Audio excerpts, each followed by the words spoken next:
What's your name, mate? Dan. Your name's Dan? Yep. What's your name? Oh, I was going to ask what your name was first. Oh, my name's Josh. Yeah. Oh, my name's Matt. Hey. And I'm pretty sure we're... Oh, Matt, yeah. And you're on Dutch scene right now. Dutch scene, Dutch scene, at we're uni 6. at 6. Yes. If I just say you could save me time. Well, we actually went on a sabbatical. We went to find ourselves in India and take acid like the Beatles. And it worked. Got songs. To many, that's just a plant, but to me, that is a symbol of Life. Never growing. And growth. We've basically been in our practice studio writing and working hard, but we just thought that we didn't really want to tell anyone about it until it was sort of all ready.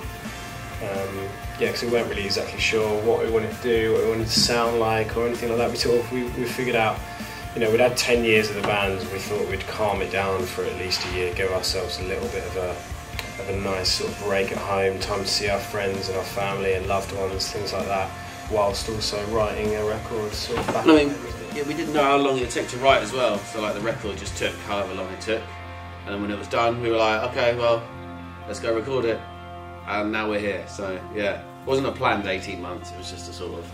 It will be done when it's done. Yeah. Massively, yeah. Yeah, it's like saying, how different are you from when you were a teenager to like a grown man, I suppose. That record's like 10 years old now, so a lot's changed. Our music preferences have changed. I mean, a lot changes between the ages of 16 and 26, do you know what I mean? I'm sure, yeah, you just sort of, you completely change as a person really, but... And also we've obviously been on the road playing our instruments, perfecting our instruments for the last 10 years as well. Honing our craft. Getting better at playing. Yeah, so I mean after 10 years of playing with each other, we're now sort of, we're pretty tight, we're pretty locked in unit. We recorded live as well, so I mean that helps. I don't think we'd have been able to do that on the first record kind of thing, but now we sort of have the skills to be able to sort of create those magical moments all together in the same room, really, isn't it? It's true. That's all for the press, that. We love all for the press, yeah. If you were to get a group of friends together and say, right, for the next 10 years you're going to spend almost 300 days a year together, see how it goes, most people would have some fallouts, or maybe not even fallouts, but just areas of time where we're all growing up from boys to men and trying to figure out what that all means, and dealing with, hardships or different parts of your life which is difficult. And one of the things that I think that we're all most proud of is actually we got through at that time a difficult phase, and for whatever reason, and if anything, it's grown closer and stronger as a group, and matured, and really all just sort of made an effort to really respect and look out for each other, which sometimes not many 20-year-old blokes do that for their male mates anyway. Even if you're at home or at university, you try and, you may not try to, but you might wind them up or you might fall out or whatever. But we're in a completely different space now. It's like, it's completely family different. vibes. It's family, yeah. You do anything for each other. So I think you have to go through those phases to really know how good you have it now in retrospect to then, So it's part of growing up. Part of growing up, man. Yeah, just for sure. Probably awful. Imagine. Our very first gig. That was at the Guildford Youth Centre. Got a picture of it, haven't I? Yeah, October 25th, yeah. 2005. Was it 5? I thought it was 6. 2006. It was 2005. Yeah, 2005. And it was shocking. There's one picture in existence, me and Francesca on Star Point, obviously. You used to not face the crowd? Yeah, I used to... You stand sideways? Side on, man. Side on, or with my back to the crowd. Yeah. You don't want to look at them. Don't want to look at them. You still don't these days? Like, your face offends me. I yeah. Turn side on. I think it was more that I was worried that my face would offend them. Yeah, most probably. Out all my barnet, all my dad's Nike trainers. But the answer is yes, we do remember our first gig. Someone spilled a bottle of water as well, so on the floor. I say the stage, it was definitely the floor. Yeah, I remember that gig. It was great, obviously. I remember mine at the Underworld, 27th of June. Dan, newer member of the band over here. Dan Flynn. I mean, he's put in a shift, but he's still not quite OG. He still didn't quite do the complete dog tours, did he? He changed when I moved in, basically. Yeah. When he moved into the Umi at 6 house, he improved it. He did some decorating and basically, and that's it. Rest is history, isn't it? There you That's go. where everything's come from. So. It's because nobody likes us except for in England. So No one likes our British humour. no one likes our British humour. Well, look, I think first and foremost, we've never actually had a record until probably this one that's actually been remotely worked by a record label. Whereas in England, it's a byproduct of having a major label working hard and putting, getting our songs onto the radio or music videos on TV and whatever. But for us, it's cool because it means that after 10 years, there's still so much more for us to achieve. Yes, we've had a level of success in England which is remarkable by any standards, but now we'd like to really grow and replicate that throughout the world. And I think in places like America and Australia, we're already at the 2,000 capacity level, and we'd like to grow that even more so there and do the same here in Europe. But I mean, it's an incredible music scene across mainland Europe, and one that we want to continue to grow in and perform. We'll be doing a lot of touring on this album. We've already all committed to that, and visiting places we've never been to before, like Russia, or going to places we've never even headlined, Oslo in Norway, or we have never headlined Portugal before. So there's different places, different landmarks we still want to achieve. So some bands get it all at once. Some bands would look at our situation and go, fucking I'd do anything to headline arenas in England. Why can't we have that? So we have that, and we use that as a motivation to grow and to work hard in these other countries. So it's a new exciting challenge, man, for sure. Not Bono but I mean the message is pretty simple. It's just sort of like, as a band, we try and create music that we enjoy ourselves. So we don't really, there's no like hidden agenda or like cloaked message. It's just very much like, these are songs that we as 5 lads enjoy listening to, and we not only musically as well as the stories behind them as well. We like those too. So. Honest, it's just honest rock music basically. Like there's no sort of there's no pissing about. And like, I hate when bands like just write shit songs about like bollocks basically, just stuff that isn't real.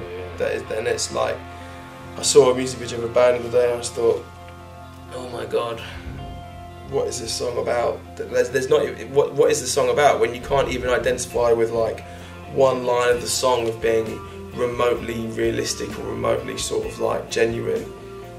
It's just a bit depressing really when you see that sort of shit. So our thing has always been, I've always said to the boys, is like the guy that has the microphone in front of his mouth, that I'm only going to try and write things that I think not only I've experienced or fear of experiencing or hope of experiencing, but them as well. And I think for the most part, I believe that's why our fan base has just grown up with us, because when we were 16, 17, we were writing songs like Gossip and Say It for the Bedroom or whatever that might have been, about being a 16-year-old kid, experiencing your first house parties or your first girlfriends or whatever it might be, and right up until, now being the age of 26, 27, and just writing songs about life and what we're going through now. So I hope that will continue. When we're 50, we'll be writing about bad backs and knee surgery. And impotence. And impotence. Impotence and flatulence. Exactly. So that's something for you all to look forward to. I'm sure you will. I'm looking forward to impotence for sure. Yeah, oh, yeah? Me too. I'm looking forward to just my life being as simple as, can I get out of bed? Yes, I can. No. Well, the answer is no. No. When the answer is no, that's when it's, that's when it's done. over. That's it, it's done. Pikachu. Yeah, too obvious. But I don't even like Pokémon, so it's like, That's true. What one do I like the look of? You like Pokémon. What's your favourite Pokémon? Don't mind a bit of Pokémon. Did have a shiny Charizard when I was younger. Is that a big deal or what? Yeah, it's a pretty big deal. Chew was jealous. Well, if Chewie's jealous, then it probably was pretty massive.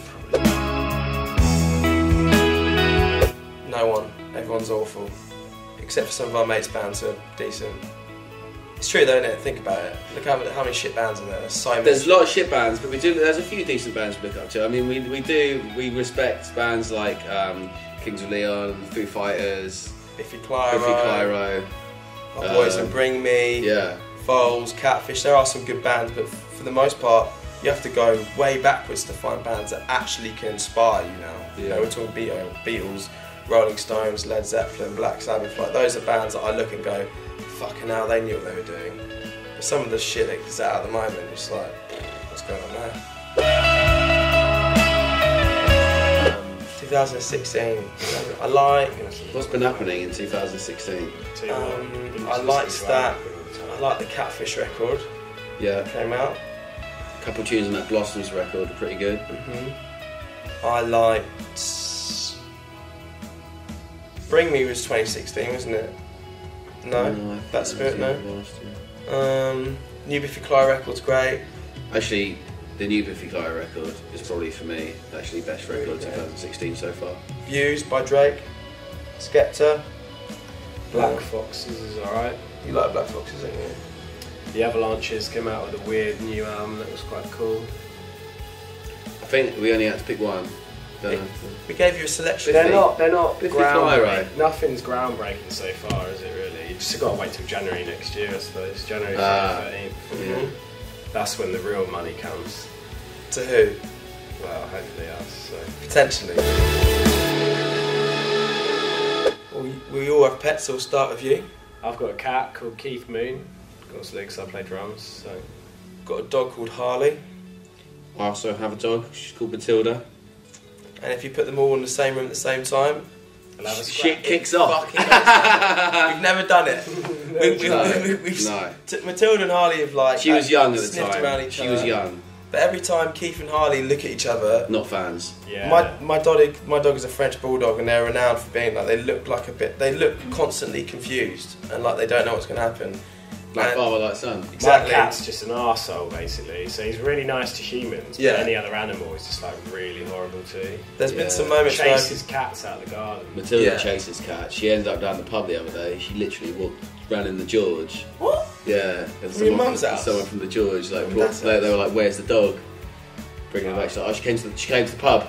Thirsty, like- just Shows like you her how old much man. she's going So, down there you go. Probably trying to find your dad. March 2017. March 2017. That's when we're coming back. Tickets on sale soon. They're actually on sale very soon. Very soon. Yeah, they are. Depending when you upload this into YouTube or Vivo, or They might already be. they might already be on sale. You never know. Amsterdam.